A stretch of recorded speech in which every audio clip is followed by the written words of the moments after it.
stupid, scary movie. What's going on today, guys? Josh here from Josh Plays It Himself, and today we got a little bit of a different video.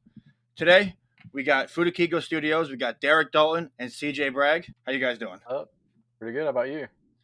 Doing great. And if you guys don't know, they have two projects coming out or have came out, and today we're going to talk about the GhostFace one, which we got this one right here, and then we have this one right here. Both the same, but one we'll get into that after. And Amnesiacs 1 and 2 is out. If you guys want to check that out, it's the Ninja Turtle comic book, which CJ had a hand in doing. It's fantastic, by the way. Thank you. So, just want to get into for both of you guys, what inspired you guys to kind of do a Ghostface comic? For either of you guys, whichever one want to answer. What inspired you guys to do a Ghostface comic, and which movie did you guys see was like, man, I could do so much better than the movie's doing. It was ever since the sequel came out. I always had an idea in my head that could have been better, and I don't know. I thought it was kind of hard to explain. I mean, it was good. It was Wes Craven. You can't knock Wes Craven, but yeah. I don't know. I think it missed what the first one had. So it was ever since the first one. The first one, it was what inspired me, and then the second one being nothing like the first one. I felt that we just needed something similar to the first one needed to come out, which they did that. They captured that in 4. Scream 4 was. I thought it held true to the original, but 2 and 3, I think they kind of missed it. And Derek, when did Casey come to you about drawing the comic? I actually approached him and I asked him, some questions about, what he was doing, and I was like, he's like, you know what, it would have been nice if I could have had, somebody to illustrate this for me. And I was like, oh, dude, I'm right here. And what's really cool is we work together. We actually work the same job. So we're right there together. And I walked up to him one day and I was like, hey man, I seen all your work and stuff. I was like, do you want me to do this for you? And he's like, yes, let's do this. So Yeah. I jumped on board and I was like, man, he showed me the script, he gave me a book and I read it and I was like, heck yeah, man, I will definitely want to do this for you. Like, let's do this. Yeah. It's definitely a fantastic book. He turned it around quick too. I mean, it was a matter of 2 months maybe. You had it sketched out. You were already going into the ink stage of it. Right. It was somewhere around there, yeah. So Casey, what inspired you to get into writing, or like when was the time you were like, I'm really good at writing, maybe I should start doing comics and stuff? Well, I don't know if I'm good at writing, but that's what my day job is. That's what I do. I write manuals and stuff like that. So I do, Cool. I kind of do have a background in writing, but for me, writing is it's an imagination thing. It's allowing your imagination to pretty much write the story for you. You're just trying to capture it as it's coming to you. I've always had this vivid imagination, even when I was a kid. How I would play with turtle toys and GI Joes and stuff. I'd make up my own stories, and something I remember doing was I could have a whole layout one day and have to go to school the next day and come back, and then after school I could pick up where I left off and continue that story. And I kind of lost that throughout the years, but then as I came up with the Turtle the Amnesiacs comic, when before I approached Isaac about it, it was just something that I was like, wow, it's still there. That imagination, that the whole creative, that where you see this whole movie playing out in your head. I just need to transfer that into words, And so I was like, I'm gonna try it. And Isaac will tell you, my first my first scripts that I gave to him, they're pretty rough, but they laid it out for him. He was able to get what I was looking for in them and all that. But after writing Amnesiacs 2, and then I had a rough Amnesiacs 3, and then I had the originals. the two originals that Derek had mentioned. Um, as I wrote those, my writing just kind of progressed, and I was able to kind of figure out what's the best way to add detail and scene layout and and all that, and then the whole Scream sequel, the Ghostface. With that, I was like, okay, I really need to hone in on this and get this right. And so I did a lot of research and stuff on just the best way to have your layout and how do you want to explain your story. You don't want to give too much, but you don't want to you don't want to take away from the details that people will need. And it's there's a fine line there, but with I learned a lot writing Ghostface. So Now, Derek, who is your inspiration for drawing? Like, where do you get your art style from? Well, for the most part, I mean, probably I would say Jim Lee. I mean, I know a lot of people say that because he's been pivotal in most art realms. When people you see artists, they say you hear that because he's been like the top dog, in this area. Yeah.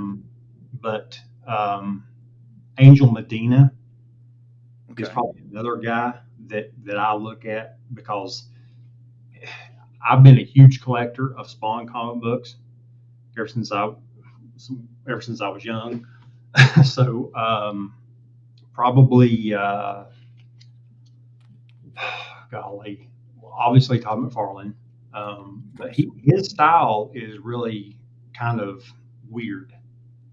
Um, Greg Capullo, when he started taking over for Todd McFarlane Todd McFarlane started writing Hmm. the books instead and started really managing his toy line and all that stuff. Greg Capullo started kicking in and started doing really more of the artwork.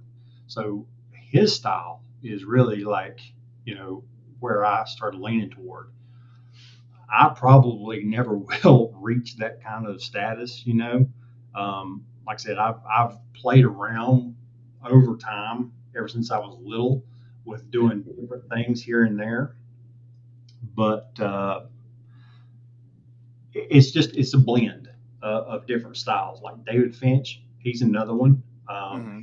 He's huge, but his rendering style is like off the charts. Like we were talking earlier, that new book he's come out with, Skinbreaker, is just insane, It's kind of crazy. something.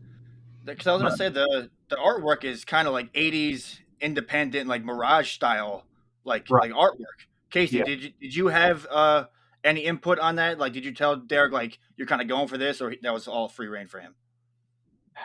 it was kind of free reign. I in the screenplay I kind of lay out the scene, sort of give a little bit of details about what I want there, and we did want to kind of stick with the black and white stuff, and then we were talking about the Crow comics, so Okay, yeah. we kind of wanted to tailor a little bit towards that, and yeah, so but yeah, it was kind of free reign though for the most part. Just I wanted to see what he could come up with. It was on. It was his idea to kind of take on the illustration. So I was like, yeah, let's see what you got. Let's see it. And he provided, and it we was had good. talked we had talked about James Abar, and all the stuff that he did back in the day with the Crow, and that was really, I think where we wanted to land, with the black and white stuff. Hmm. And I don't know, that was another really big, landing platform of where we wanted to kind of want to hit at. Hmm. No, I love the obviously Derek, you're an amazing and talented artist, but for you, CJ, what made you think to include like a soundtrack for someone to follow along with just like the first iteration of the script? You Well, just I mean, wanted it to kind of be like a for, movie type of thing, obviously. right, yeah, yeah. So it was for me. The music kind of sets the tone of the scene, and without it, you're kind of. I mean, at some and a lot of people who will tell people who are wanting to write a screenplay, they'll say don't add music. Mhm. because some people may not like that song, or you'll have your people who will say that's not part of the genre that you're in, so that song doesn't fit. So you got a lot of critics out there, and then a lot of people who just don't like the music, like I said. But for me, it probably took me just as long to find the songs as it did to write that screenplay. So it was just listening through all the music I have, listening to artists that nobody knows about too. Um, I did want to try to stick with that genre a little bit. I wanted to stay kind of, whether it sounded like it was from that genre, or um, or it was from that era, the year that it was there in that screenplay. But the idea really was, Kevin Williamson is really big on the soundtracks. Most of his movies have insane soundtracks. Scream, all of them. I mean, I could go on and on. Even Dawson's Creek, his shows had, they're kind of cheesy, some of the songs, but they had good soundtracks. So, Yeah, um, if you listen to the songs while you're reading the script, I feel that it really sets the tone for each of those scenes. You can't, yeah, definitely. at least it puts off the vibe I wanted, or the Well, tone that I wanted me, for each scene. as I was doing the artwork, and stuff, as you're progressing through, the scenes that Casey wrote, I would actually put on YouTube, and when it would play, like Dream Theater, or not Dream Theater, but Dream Warriors Dream from Warriors, yeah. Talking, that really, clicked for me, man. That put me in a mood, and I would really I would go to town, man.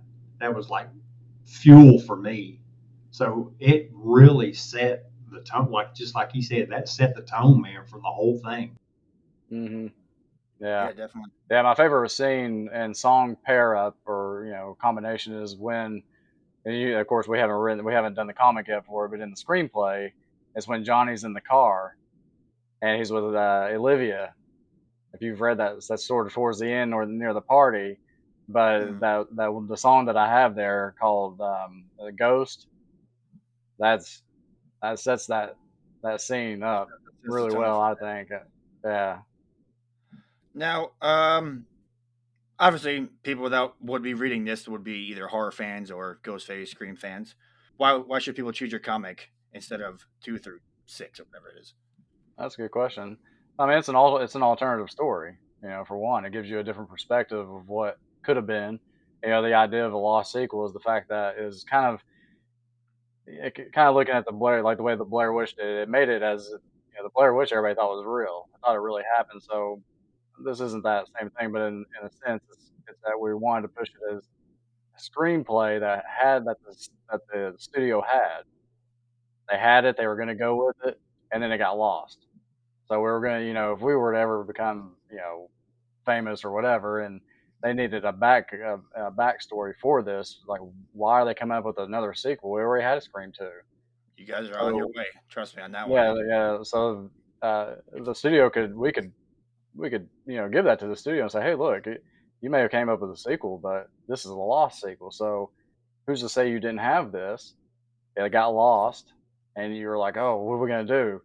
I don't know. Get some writers to come up with Scream 2, and they came up, and that's what we got, was some cheesy. I mean, it was good. Don't get me wrong. Scream 3 was garbage, but Scream 2 was good, and Yeah, but yeah, I think it, like I said, I think it lost what the original one had. So they could easily say, "Oh yeah, we had this and it got lost. Oh, we found it. It was in some basement, at some house, and we found it. Or Wes Craven hid it from us for some reason. I don't know why. Whatever. Did, have you thought about or reached out to anybody for that being a possibility, or that's never really crossed your mind? Oh yeah, it's yeah, it's a we've I've got it in. A producer does have it, but Okay. I don't know. It's hard to say what it can amount to. That they take Yeah. stuff, and it's up to them if they want to buy it and make something out of it. There's a lot of, I'm sure there's a lot of red tape around all that because it's owned by somebody, Paramount, and they, I don't know. I mean, it would But it's a definitely make possibility more sense. when they run out of story. They got Scream 7 coming out. Once that one comes out, you know, look at how many Halloweens there are, and Friday the 13th, he's been to space and everything. So at least this keeps Right? them down on Earth. You know what I I mean? mean, trust me, I love Jason, but they just they beat the horror genre with a dead horse. What can we expect about with issue 2? Can you tell us anything about that, or have you gotten far with that one, or have you inked a little bit, Derek? Or Well, I'm about halfway through the pencils on issue 2, okay, so it's moving along quite well. Oh yeah, yeah. do you have an estimated release date, or is that's just in the near future? Well, we would like I, to be as soon as possible. yeah, But, yeah. We hope to release it at the same time as Amnesiacs 3. yeah, Okay, so So you got that one they're coming up. both, yeah, both him and Isaac are. They seem to be on the path to getting it done. I would say early next year. Of course, you have the holidays coming up and all that stuff, so that will kind of hinder that a little bit. But I don't see it being far fetched to have it out the beginning of next year sometime. Will the screenplay coincide with Ghostface issue 2? Sorry, I gotta look the word coincide. You mean Will it they're go gonna together? play into each other? Yes, yes. No, yeah, no. Yeah, so Ghostface issue 2 is gonna be what we've done is um, Ghostface the Lost Sequel has been split up into 7 issues roughly, and so issue 2 is just going to be the continuation from issue 1 uh, within the screenplay of Ghostface the Lost Sequel. Now, what we plan to do, or what I plan to do, is have Ghostface the Lost Trilogy come out at the same time, which is a screenplay. It'll be a screenplay book, screenplay format. It'll come out at the same time, hopefully, that Amnesiacs 3 comes out and Ghostface issue 2 from the Lost Sequel. And so with that, it'll be, so Ghostface the Lost Sequel is supposed to take place 14 years after the original, so it's a little bit different from the second movie, but it's to take place of the second Scream. And then Ghostface Lost Trilogy is supposed to take place of 3 and 4. And then you could pick up, so somebody could watch Scream 1, read the screenplay, or read all the comics if we have them all out. Do the same thing again for the Lost Trilogy, and then pick up and watch Scream 5, and it all makes sense. The characters are still there. They're because I've got, if you read the screenplays, Sam and Tara are there as little kids, and they're in Scream 5 as teenagers. Well, I've got them as little kids being babysat by Jill Roberts in Scream, in Lost Trilogy and the Lost Sequel. So it all just kind of plays out, But it just gives them a little bit of a different backstory. We're aiming to get them all out at the same time. We also have some other comics we want to release, but I don't know if we're gonna. We may wait on that. We have two comics we want to release of our originals, but we may wait on that. I was going to ask you. That's a lot of work. Project. it is a lot of work. Yeah, Because that's you're a lot of working work. you're working on Amnesiacs and this as well, so you got to be flooded with work. Yeah, Right? yeah. We've got the script is completed for Amnesiacs 3. I think there's a little bit towards the end that needs to be kind of cleaned up a little bit, but to kind of get it started with the illustrations, Isaac is running with it. Luckily, with Ghostface the Lost Sequel, it's all written all the way to the end for that, and then we'll just start a new series with the Lost Trilogy. How long did the script take you for Ghostface? A year. About a year. About a year, a little less than a year, yeah. Yeah. Jeez, A lot of rewrites. A lot of rewrites. Is there anything in that you took out that you wish you kept in, or is this like the definitive version that you have out here? Well, yeah. There's some alternate endings. Well, I'll say that. So we do have alternate endings for it that you may find in a lost comic somewhere or something. Ghostface. That'd be cool. Ghostface comic. You may find some alternate endings out there. Derek, do you have any other projects? I don't mean to cut you off, Casey, but Derek, do you have any other projects you're working on too? Well, I pitched to Casey a story that I had come up with, and I think once a lot of this calms down, I think he's going to write something for me that I had an idea for, and so I've already done the cover for it, and and that's kind of like on the back burner. So yeah, and then Gotcha. like he mentioned, he's got two originals that he's written, that he's pitched to me, and that I'm really excited about doing for him. And they're going. Do you mind me saying something about that, Casey? Oh no, we talked about it for Amnesiacs as well, Yeah, and yeah. So and yeah, they're kind Isaac's working on them too. So of the the blend of turtles and these two other things that he's written are going to kind of mesh together. The Okay. originals are going to kind of work together, and they're going to overlap. So it's going to be able to where there's a fan base for the turtles, and that's going to like stem, a lot of people looking at our work, and stuff. Then we want to create these two originals, so that we'll have people, eyes on that. So me and Isaac are actually going to have our work together on these books, but then there's going to be an overlap on stuff, and I think it's going to be amazing. So once you guys are all wrapped up with everything, is there a plan for like a trade, like with old sketches, alternate endings, like you were saying, Casey? Is there any kind of plan for that one? yeah, yeah, we do have a plan for. We've kind of tossed around the idea for the last issue of Ghostface to have to release multiple issues or multiple prints, and the ending could be different with whatever one you get. You just don't know what you're going to get. So we could Oh, have maybe that's three alternate endings, and somebody else may be getting a different ending, and you don't know. that's crazy. Um, yeah, and then something else we plan to do, starting with issue two, is there's already Easter eggs throughout. So for anybody who's interested, there are look for the Easter eggs in our comics, and but there's also going to be little hidden things in there that be kind of cool to look for. All right. Well, first I want to thank you guys for coming on, for talking about the issues and everything. For everyone watching, definitely go check out. They have Amnesiacs issue 1 and 2 that are out on FutekigoStudios.com. Definitely check out the Ghostface comic. If you guys want merch, check out their Etsy. Check out their Instagram. It's Futekigo Studios on Facebook, Instagram, the whole nine. Again, I want to thank you guys for coming on the channel. Thank you guys for Thanks for supporting having us. us. We're always going to support you guys. Love you guys work and everything. Definitely, we have to do another episode once issue 2 of Ghostface comes out. And again, if you guys haven't checked it out, go to FutekigoStudios.com. Get your comics now. Have a good one. Hello?